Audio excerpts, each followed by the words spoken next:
This past Saturday, I went to vote for the president and other offices for the next 2 to 4 years. You say that, or at least I say it that way, because obviously the House is only 2 years. The presidency is 4 years. I don't know about the local positions. I don't know how long those go, whether those are 2 years or 4 years. But since I know that I vote for at least, every 2 years, I'm going to assume that some of those positions just might be 4 years. They may be 2 years. Everything may be unbalanced. I don't know. So I had decided I was going to show up a little bit before 10 in the morning. Got myself all cleaned up, got, dressed, showered, and I go to the office to vote. And the thing is that I hadn't really thought everything through. As a matter of fact, I didn't know until a few days before that's when voting started. I'm in New York State. And so it started a week and a half, kind of, 10 days before the actual big election goes. Whereas in some places they've been voting for weeks. So it's different everywhere you go. And I get there and there's this big line coming out of the office and outside into the parking lot. I've been voting there at least 40 years.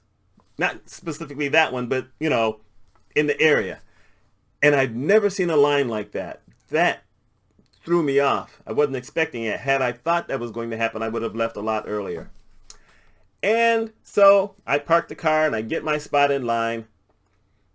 And I start looking around because that's what I do. And as I'm looking around, I'm thinking, goodness, I'm the only black person here. And it was 75 minutes between when I got in line and I voted and I left. And during that entire time when I was standing in line and then when I was in the building, I was the only black person.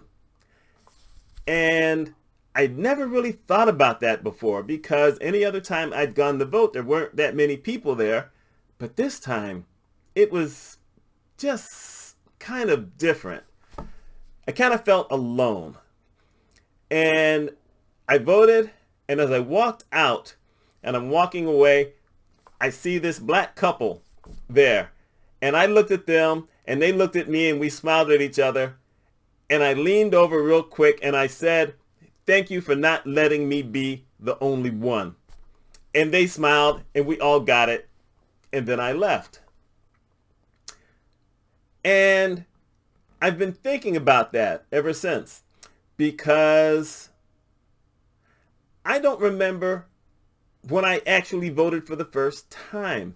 I was eligible to vote back in 1980, but I was in college then, and I wasn't in my own hometown. I don't remember if I ever registered. I don't know if I knew how to register. So I don't know if I voted in the, election where it was Reagan versus Jimmy Carter.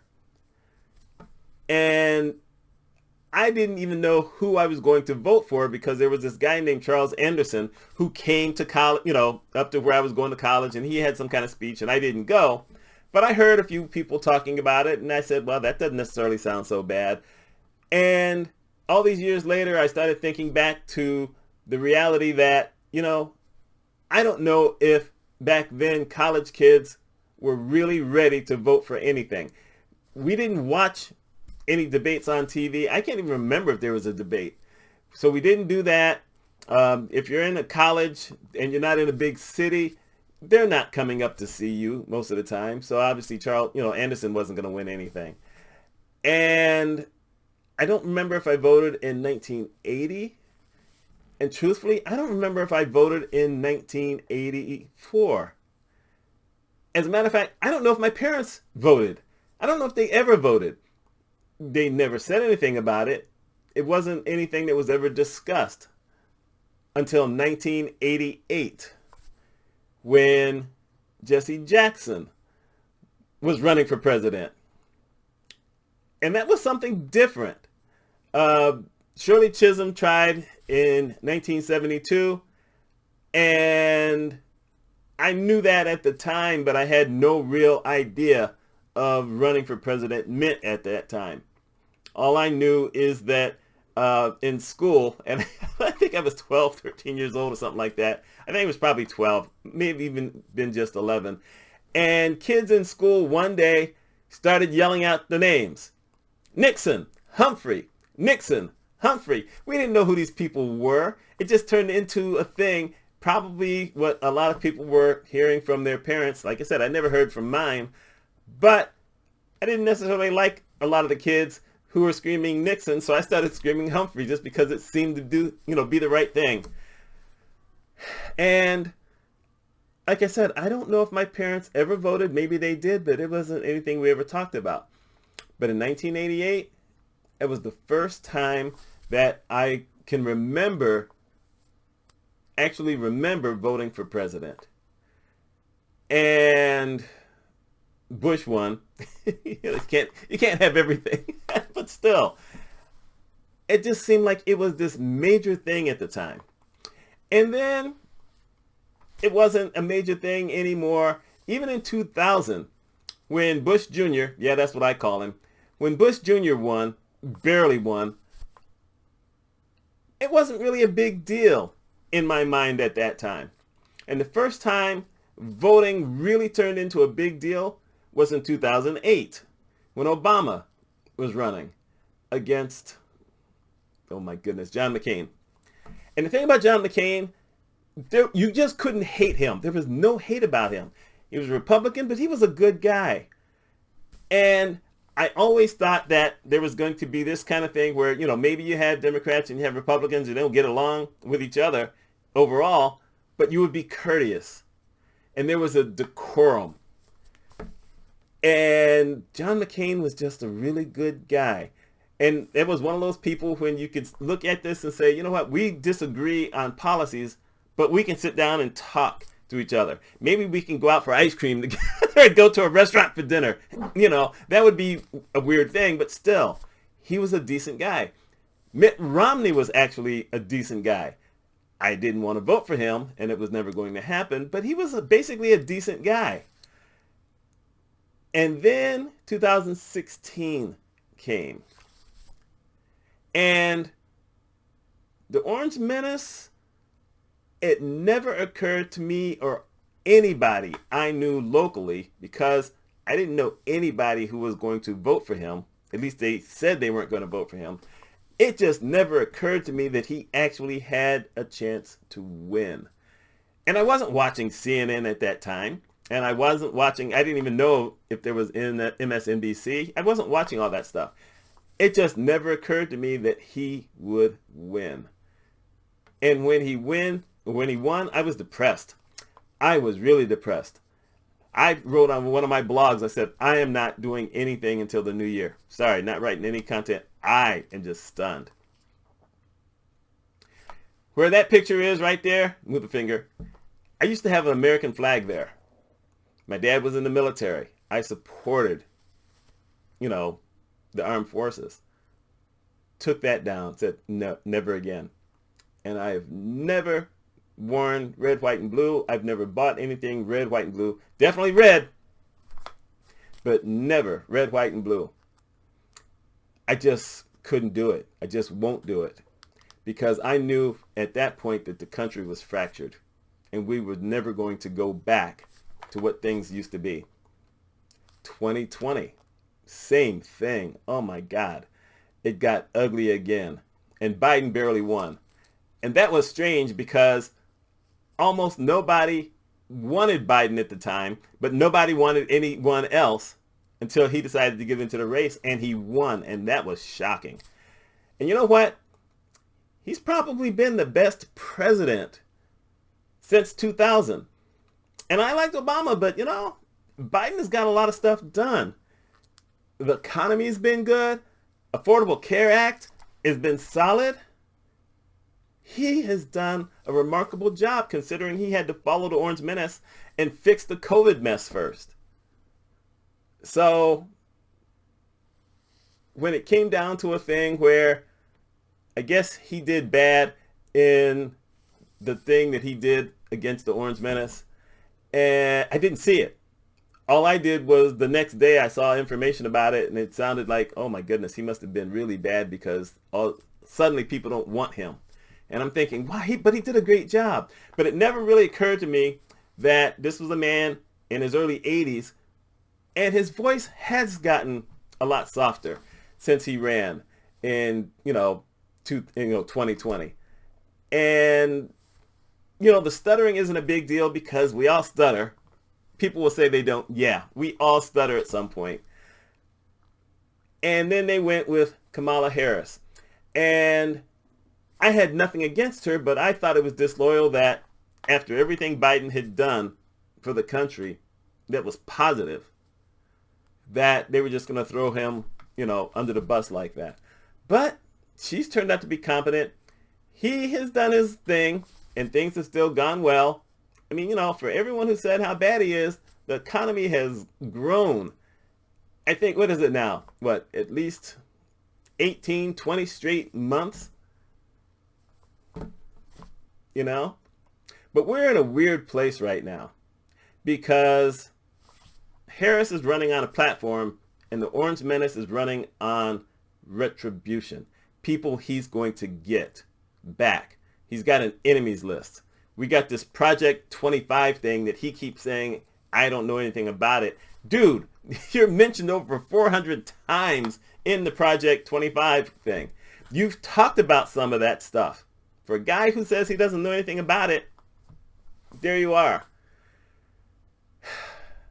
And then what happened this weekend with this thing in Madison Square Garden, I mean, really, you go into New York City and the first guy you have talk goes after Puerto Ricans. Over 1 million Puerto Ricans are in New York City. That's the group you decide to go after? And yeah, you say, well, no, it's only comedy. No. If someone had said that from the Democratic Party, they would have been all up in arms. After all, what happened in 2016 when Hillary said the word deplorable, and my goodness, that turned into a major firestorm. And then people started to adopt that. We're in this weird place right now.